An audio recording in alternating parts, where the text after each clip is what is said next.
വിശുദ്ധ പൗലോസ്ലീഹ എഫീസോസുകാർക്ക് എഴുതിയ ലേഖനത്തിൽ നിന്നുള്ള വായന. 2-ാം അധ്യായം 14 മുതൽ 22 വരെയുള്ള തിരുവചനങ്ങൾ. കാരണം അവൻ നമ്മുടെ സമാധാനമാണ്. ഇരുകൂട്ടരെയും അവൻ ഒന്നിപ്പിക്കുകയും ശത്രുതയുടെ മതിലുകൾ തകർക്കുകയും ചെയ്തു. കൽപ്പനകളുടെയും ചട്ടങ്ങളുടെയും ആധിപത്യം അവൻ തൻ്റെ ശരീരത്തിലൂടെ ഇല്ലാതാക്കി. ഇരുകൂട്ടരുടെയും സ്ഥാനത്ത് ഒരു പുതിയ മനുഷ്യനെ സൃഷ്ടിച്ചുകൊണ്ട് സമാധാനം സ്ഥാപിക്കാനും കുരിശുവഴി ഒരേ ശരീരത്തിൽ ഇരുകൂട്ടരെയും ദൈവത്തോട് അനുരഞ്ജിപ്പിക്കാനും അങ്ങനെ തന്നിലൂടെ ശത്രുത അവസാനിപ്പിക്കാനുമാണ് അവനിങ്ങനെ ചെയ്തത്. വിദൂരസ്ഥരായിരുന്ന നിങ്ങളോടും സമീപസ്ഥരായിരുന്ന ഞങ്ങളോടും അവൻ സമാധാനം പ്രസംഗിച്ചു. അതിനാൽ അവനിലൂടെ ഒരേ ആത്മാവിൽ ഇരുകൂട്ടർക്കും പിതാവിൻ്റെ സന്നിധിയിൽ പ്രവേശിക്കാൻ സാധിക്കുന്നു. ഇനിമേൽ നിങ്ങൾ അന്യരോ പരദേശികളോ അല്ല, വിശുദ്ധരുടെ സഹപൗരരും ദൈവഭവനത്തിലെ അംഗങ്ങളുമാണ്. അപ്പസ്തോലന്മാരും പ്രവാചകന്മാരുമാകുന്ന അടിത്തറമേൽ പണിതുയർത്തപ്പെട്ടവരാണ് നിങ്ങൾ. ഈ അടിത്തറയുടെ മൂലക്കല്ല് ക്രിസ്തുവാണ്. ക്രിസ്തുവിൽ ഭവനം ഒന്നാകെ സമന്വയിക്കപ്പെട്ടിരിക്കുന്നു. കർത്താവിൽ പരിശുദ്ധമായ ആലയമായി അത് വളർന്നുകൊണ്ടിരിക്കുകയും ചെയ്യുന്നു.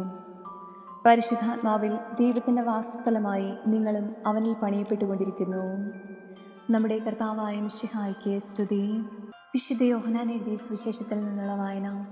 14-ാം അധ്യായം 1 മുതൽ 14 വരെയുള്ള തിരുവചനങ്ങൾ. നിങ്ങളുടെ ഹൃദയം അസ്വസ്ഥമാകേണ്ട. ദൈവത്തിൽ വിശ്വസിക്കുവിൻ, എന്നിലും വിശ്വസിക്കുവിൻ. എൻ്റെ പിതാവിൻ്റെ ഭവനത്തിൽ അനേകം വാസസ്ഥലങ്ങളുണ്ട്. ഇല്ലായിരുന്നെങ്കിൽ നിങ്ങൾക്ക് സ്ഥലമൊരുക്കുവാൻ പോകുന്നുവെന്ന് ഞാൻ നിങ്ങളോട് പറയുമായിരുന്നു.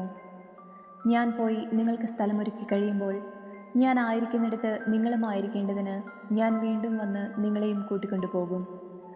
ഞാൻ പോകുന്നിടത്തേക്കുള്ള വഴി നിങ്ങൾക്കറിയാം.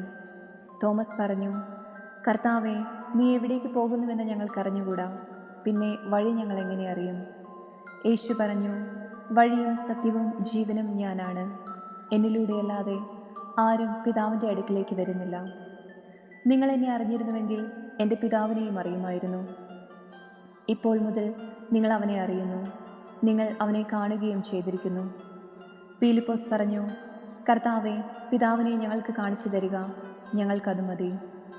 യേശു പറഞ്ഞു, ഇക്കാലം അത്രയും ഞാൻ നിങ്ങളോട് കൂടെ ഉണ്ടായിരുന്നിട്ടും പീലിപ്പോസേ, നീ എന്നെ അറിയുന്നില്ലേ? എന്നെ കാണുന്നവൻ പിതാവിനെ കാണുന്നു. പിന്നെ പിതാവിനെ ഞങ്ങൾക്ക് കാണിച്ചു തരിക എന്ന് നീ പറയുന്നതെങ്ങനെ? ഞാൻ പിതാവിലും പിതാവ് എന്നിലുമാണെന്ന് നീ വിശ്വസിക്കുന്നില്ലേ? ഞാൻ നിങ്ങളോട് പറയുന്ന വാക്കുകൾ സ്വമേധയാ പറയുന്നതല്ല. പ്രത്യുത എന്നിൽ വസിക്കുന്ന പിതാവ് തൻ്റെ പ്രവൃത്തികൾ ചെയ്യുകയാണ്. ഞാൻ പിതാവിലും പിതാവ് എന്നിലുമാണെന്ന് ഞാൻ പറയുന്നത് വിശ്വസിക്കുവിൻ, അല്ലെങ്കിൽ പ്രവൃത്തികൾ മൂലം വിശ്വസിക്കുവിൻ.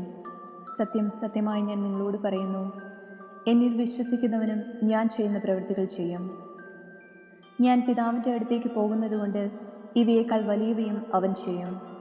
നിങ്ങളെൻ്റെ നാമത്തിൽ ആവശ്യപ്പെടുന്നത് എന്തും പിതാവ് പുത്രനിൽ മഹത്വപ്പെടാൻ വേണ്ടി ഞാൻ പ്രവർത്തിക്കും. എൻ്റെ നാമത്തിൽ നിങ്ങൾ എന്നോട് എന്തെങ്കിലും ചോദിച്ചാൽ ഞാനത് ചെയ്തു തരും. നമ്മുടെ കർത്താവായ മിശിഹായ്ക്ക് സ്തുതി.